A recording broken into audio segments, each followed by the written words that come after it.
আজ শুভ মহালয়া। শুরু হলো সনাতন ধর্মাবলম্বীদের সবচেয়ে বড় ধর্মীয় উৎসব শারদীয় দুর্গোৎসবের ক্ষণগণনা। ভোর থেকেই মন্দিরে মন্দিরে চলছে দেবীকে আবাহনের বন্দনা।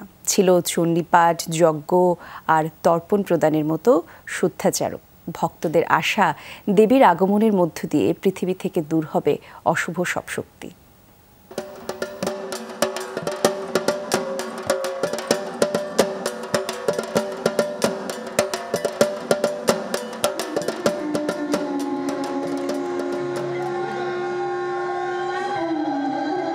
ঢাক, শঙ্খ ও কাঁসার ধ্বনি জানান দিচ্ছে মর্তলোকে দেবী দুর্গার আগমনে।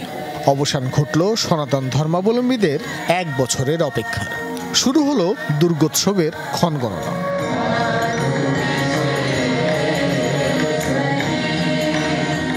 পুরাণ মতে পিতৃপক্ষের অবসান আর দেবীপক্ষের সূচনা লগ্নেই মহালয়া।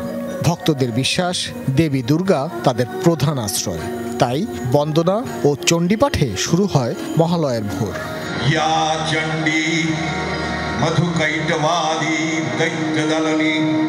রাজধানীর ঢাকেশ্বরী মন্দিরে ছিল সাংস্কৃতিক নানা আয়োজন। একই সাথে শাস্ত্রমতে তিল তর্পণ, ঘট স্থাপন আর পূজা অর্চনা করা হয়। ভক্তদের বিশ্বাস, শান্তির বার্তা ছড়িয়ে দিতে পৃথিবীর অশুভ শক্তিকে বিনাশ করবেন দেবী দুর্গা।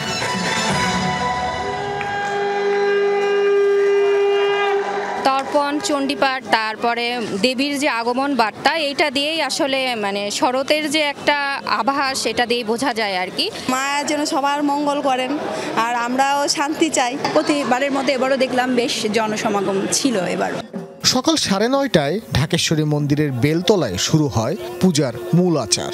বেলপাতা, ফুল এবং ফলের সমাহারের মাধ্যমে ভক্তরা করেন আরাধনা। 6 দিন পর শুরু হবে দুর্গোৎসব। সনাতন ধর্মাবলম্বীদের প্রত্যাশা, জগতের সব অন্ধকার দূর করবেন দেবী দুর্গতিনাশিনী। বিগত কিছুদিন ধরে আমাদের দেশে যা চলতেছে, আমরা একটা আতঙ্কের মধ্যে আছে। আমরা হিন্দু, আমাদের উপর একটু বেশি সবসময় চাপ পড়ে থাকে। অল ওভার পুজোর প্রস্তুতি ভালোই, এখন বাদ বাকিটা দেশের পরিস্থিতির উপর ডিপেন্ড করছে পুজোর অবস্থা কেমন হয়। উৎসবমুখর পরিবেশেও রয়েছে নিরাপত্তার শঙ্কা। সব দূরে ঠেলে মঙ্গলেরই জয় হবে, এমনই বিশ্বাস ভক্তদের।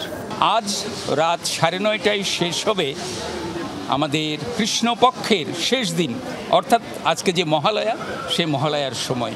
আর তারপরে শুরু হবে শুক্লপক্ষের প্রতিপদ। এই দুটো সন্ধিকালে দেবী দুর্গা ধরায় আসেন। পূজা শেষে শুরু হয় যজ্ঞ। সমবেত ভক্তরা অংশ নেন অঞ্জলি দানে।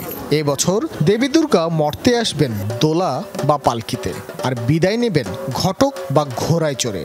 শাস্ত্র অনুযায়ী এই 2 বাহনই সমাজের জন্য বয়ে আনে অশনি সংকেত। ভাস্কর ভাদুরী, যমুনা নিউজ, ঢাকা।